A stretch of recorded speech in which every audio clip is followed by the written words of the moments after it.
Bismillahirrahmanirrahim. Assalamualaikum warahmatullahi wabarakatuh. Rabbi shrah li sadri wa yassir li amri wahlul 'uqdatam min lisani yafqahu qawli. Allahumma shalli ala sayyidina Muhammad wa ala ali sayyidina Muhammad. Yang terhormat kepada dosen pengampu saya dan teman-teman yang saya sayangi. Baiklah, perkenalkan, nama saya Salsa Nur Asya Putri. Saya dari kelas 5B Pendidikan Kimia. Di sini saya akan mempresentasikan tentang toksikologi kimia pada mata kuliah kimia lingkungan. Baik, apa itu pengertian toksikologi dan toksikologi lingkungan? Nah, toksikologi adalah studi mengenai efek yang tidak diinginkan dari zat-zat kimia terhadap organisme hidup. Nah, biasanya itu sumber zat toksiknya itu berasal dari tumbuhan dan binatang. Kemudian toksikologi lingkungan itu apa? Yaitu bidang ilmu yang mempelajari racun, berbagai senyawa kimia yang dapat mengakibatkan bahaya ketika masuk ke dalam tubuh makhluk hidup melalui mulut atau melalui kulit di dalam lingkungan. Biasanya toksisitas bahan-bahan kimia ini digunakan di bidang kedokteran untuk tujuan diagnostik, pencegahan, dan terapeutik. Kemudian juga digunakan di bidang industri makanan sebagai zat tambahan langsung maupun tidak langsung. Kemudian itu digunakan juga di bidang pertanian sebagai pestisida, zat pengatur pertumbuhan, penyerbuk buatan, dan lain-lain. Dan yang terakhir itu biasanya juga toksisitas ini digunakan di bidang industri kimia sebagai pelarut, reagen, dan sebagainya. Kemudian klasifikasi bahan toksik. Nah, bahan-bahan toksik ini dapat diklasifikasikan dalam berbagai cara, tergantung dari minat dan tujuan pengelompokannya. Sebagai contoh, pengklasifikasikan berdasarkan yang pertama itu organ targetnya itu hati, ginjal, sistem hematopoietik, dan lain-lain. Kemudian penggunaannya itu seperti pestisida, pelarut, aditif, makanan, dan lain-lain. Lalu sumbernya itu toksik tumbuhan dan binatang. Kemudian efeknya itu kanker, mutasi, kerusakan hati, dan sebagainya. Kemudian fisik dan sifatnya itu, kalau fisiknya itu gas, debu, cair. Kemudian kalau sifatnya itu mudah meledak. Dan yang terakhir yaitu kandungan kimianya, amina aromatik, hidrokarbon halogen, dan lain-lain. Nah, tidak ada satupun klasifikasi yang sesuai untuk seluruh spektrum dari bahan toksik, yang mana kombinasi dari berbagai sistem klasifikasi atau berdasarkan faktor-faktor lainnya mungkin diperlukan untuk memberikan sistem peringkat terbaik atau maksud tertentu. Meskipun klasifikasi yang mempertimbangkan komposisi kimiawi dan biologis dari bahan serta karakteristik pemaparan akan lebih bermanfaat untuk tujuan pengendalian dan pengaturan dari pemakaian zat-zat toksik.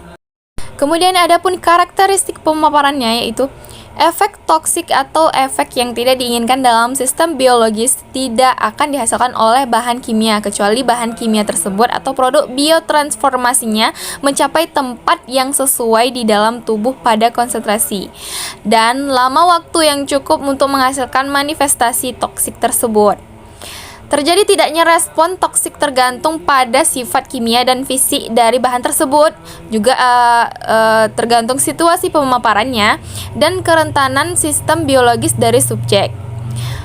Oleh karena itu, untuk dapat mengetahui karakteristik lengkap tentang bahaya potensial dan toksisitas dari suatu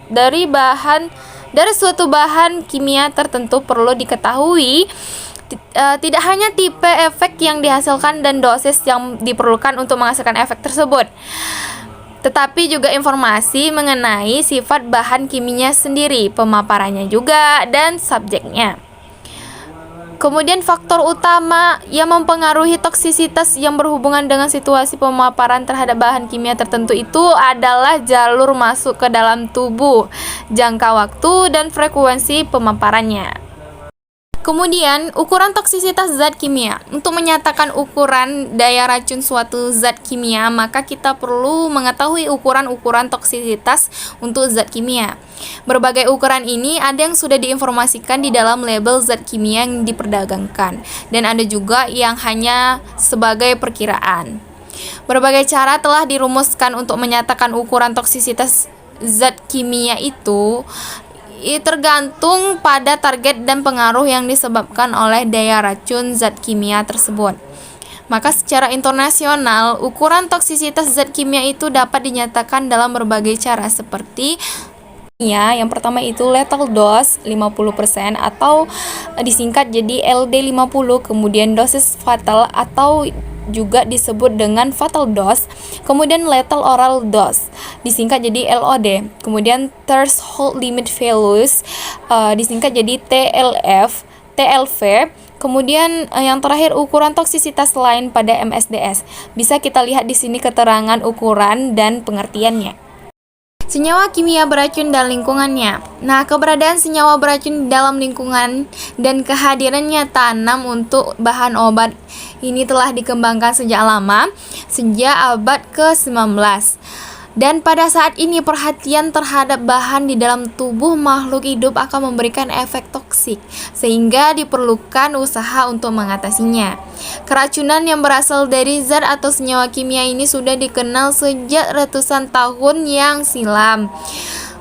Maka pada sejak peradaban, manusia dan binatang selalu menghindari memakan tanaman tertentu yang mengandung racun. Racun yang terdapat di dalam tanaman tertentu telah banyak yang dipergunakan oleh nenek moyang pada masa silam untuk berburu. Sesuai dengan kemajuan ilmu pengetahuan ini, saat ini sifat dan aktivitas racun ini dipelajari secara intensif, terutama di dalam usaha mencari bahan tanaman yang mengandung senyawa beracun yang disebut sebagai bahan bioaktif yang akan dapat dipergunakan untuk bahan obat-obatan. Nah, secara umum, jumlah zat kimia yang terdapat di dalam lingkungan yang berasal dari aktivitas manusia sangat sulit untuk ditemukan. Namun, dari berbagai sumber penggunaannya, diperkirakan bahwa lingkungan suatu saat akan penuh dengan racun yang berasal dari berbagai zat kimia. Pengaruh racun zat kimia dan efek toksikan.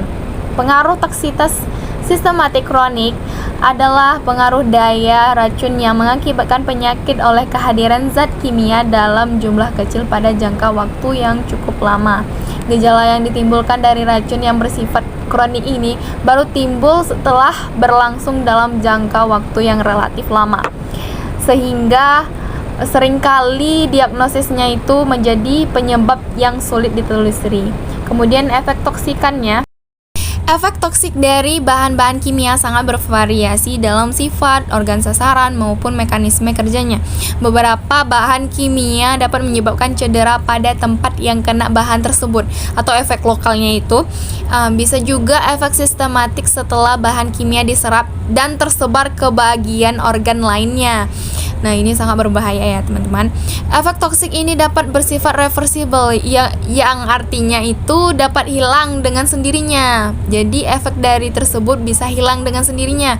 Kemudian kalau irreversible ini artinya itu akan menetap dan bertambah parah. Efeknya itu akan bertambah parah dan tidak hilang. Kemudian contoh dari efek irreversible itu seperti karsinoma, mutasi, kerusakan saraf, dan sirosis hati. Nah, efek toksik dapat berubah karena berbagai hal seperti perubahan absorpsi, distribusi, dan ekskresi zat kimia, peningkatan atau pengurangan biotransformasi, serta perubahan kepekaan reseptor pada organ sasaran. Demikianlah presentasi saya kali ini. Apabila ada kesalahan, saya mohon maaf. Semoga bermanfaat bagi kita semua. Wassalamualaikum warahmatullahi wabarakatuh.